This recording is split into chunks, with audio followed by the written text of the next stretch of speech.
안녕하세요. 한라산 불곰입니다.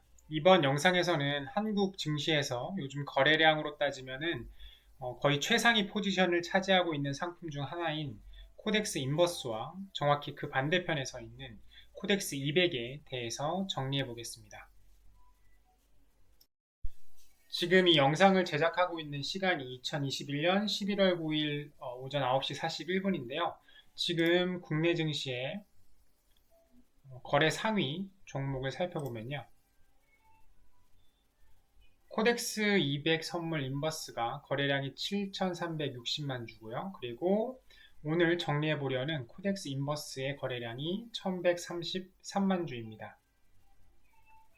보면 한국의 국민주라고 볼 수 있는 삼성전자의 거래량이 342만 주인데 지금 코덱스 인버스는 약 거의 3배 가량 많은 거래량을 보이고 있습니다. 도대체 이 코덱스 인버스라는 투자 상품은 무엇이길래 삼성전자의 거래량보다 몇 배나 더 많은 것일까요? 이 코덱스 인버스에 대해서 자세히 알아보기 위해서 코덱스 홈페이지에 들어가 보았습니다. 코덱스 홈페이지에 상품 정보, 전체 운용 상품을 클릭하고요. 코덱스 인버스를 검색해 봅니다. 그러면 코덱스 인버스가 뜨죠. 코덱스 인버스에 대한 설명을 보면은 시장이 하락하면 수익이 나는 기초지수 코스피 200의 일별 수익률을 역방향으로 추적하는 ETF입니다. 라고 적혀 있습니다. 즉, 코스피 200 지수가 하락할 것으로 예상될 때 투자해야 하는 상품입니다. 그렇다면 코스피 200이란 뭘까요? 이 코스피 200을 알아보기 위해서 KRX 정보 데이터 시스템에 들어와 봤고요. 여기 보면은 코스피 200이 있습니다. 코스피 200의 구성 종목을 살펴보면은 삼성전자, SK하이닉스, 네이버, 카카오, 삼바, LG화학, 삼성 SDI, 현대차, 기아, 셀트리온 등등이 있는데요. 뭔가 많이 본 기업들이지 않은가요? 보면은 네이버 금융에서 시가총액을 클릭하면은 이렇게 한국의 시가총액 상위 기업들이 정리가 됩니다. 삼성전자, SK하이닉스, 네이버, 카카오, 삼바, LG화학, 삼성 SDI 보면은 이 한국의 시가총액 상위 종목들이 그대로 들어가 있습니다. 즉, 이 코스피 200이란 코스피에 상장된 전 종목 중에서 대표성, 거래량을 기준으로 해서 시가총액이 상위에 속하면서 거래량이 많은 종목 순으로 200종목을 포함한 지수입니다. 1990년 1월 3일 코스피 200에 포함된 종목들의 시가총액의 합을 100으로 하고요.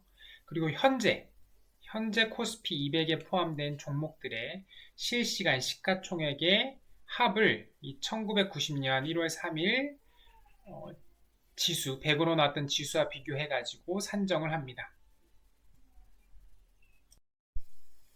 즉 현재 코스피 200의 지수가 약 400 전후이므로 1991년 코스피 200에 포함되었던 종목들의 시가총액의 합보다 약 4배 정도 성장했다고 볼 수 있겠습니다.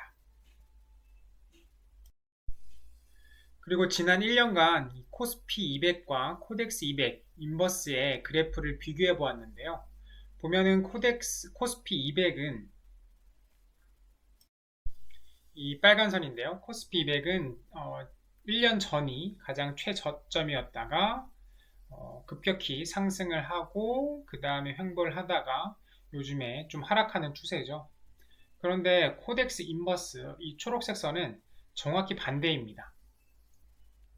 코스피 200과는 정반대로 1년 전이 최고점이었다가 급격히 하락을 하고 횡보를 하다가 요즘에 조금 상승을 하고 있는 추세입니다.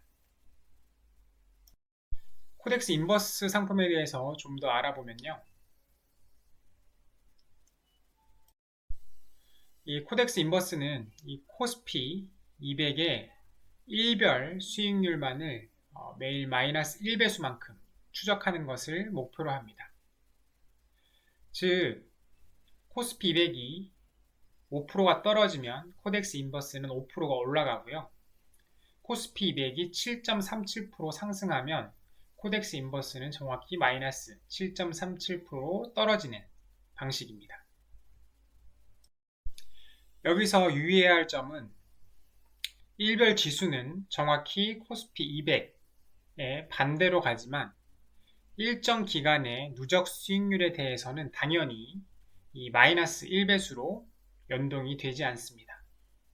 왜냐하면 같이 100에서 출발하더라도 마이너스 5%, 플러스 7.37%, 마이너스 4.9% 했을 때의 누적 수익률과 반대로 플러스 5%, 마이너스 7.37%, 플러스 4.9% 했을 때의 누적 수익률은 당연히 다를 수밖에 없습니다. 이로 인해서 이 코스피 200의 누적 수익률이 마이너스거나 제로에 가깝다고 하더라도 이 같은 기간 코덱스 인버스의 수익률은 꼭 플러스가 아니라 마이너스를 기록할 수도 있습니다. 코덱스 인버스에 투자하는 것은 매우 간단한데요. 왜냐하면 일반 주식 투자하는 방식과 똑같기 때문입니다. 주식 검색창에서 코덱스 인버스라고 검색하고 매수 가격과 수량을 입력하고 주식 주문하듯이 주문을 하면 됩니다. 다른 점이라고 한다면 거래 수수료 외에 이 보수가 별도로 빠져나갑니다. 보시면은 총 보수가 0.64%라고 되어 있습니다. 즉 코덱스 200 인버스를 1억 원어치 사가지고 1년간 보유한다면은 64만원이 보수로 빠져나간다고 보시면 됩니다. 네, 최소 거래 단위는 1주입니다. 이 코덱스 인버스 상품 시 투자 시 유의해야 할 점은 자본주의 시스템상 화폐의 양은 계속 증가할 수밖에 없습니다.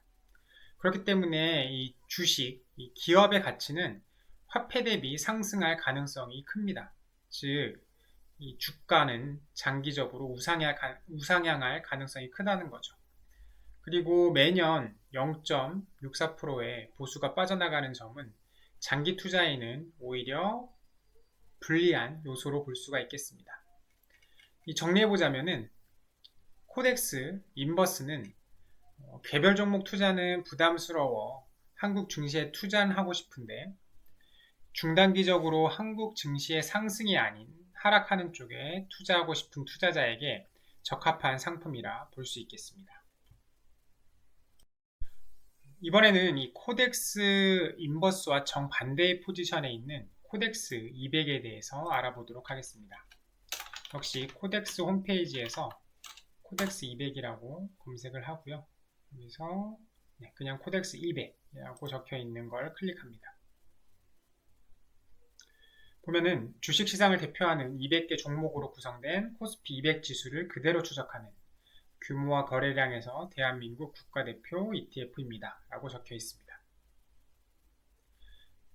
즉 코스피 200 지수와 일별 수익률과 누적 수익률이 거의 비슷하며 코덱스 인버스처럼 주식 투자하듯이 간단하게 투자가 가능한 상품입니다.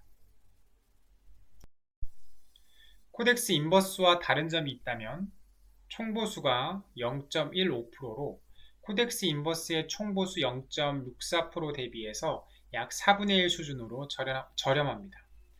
코덱스 200을 1억 원어치 사서 1년을 보유하면 수수료로 15만원만 빠져나가는 셈입니다. 그리고 코덱스 인버스의 경우에는 분배금이 없었지만 코덱스 200은 분배금이 있습니다.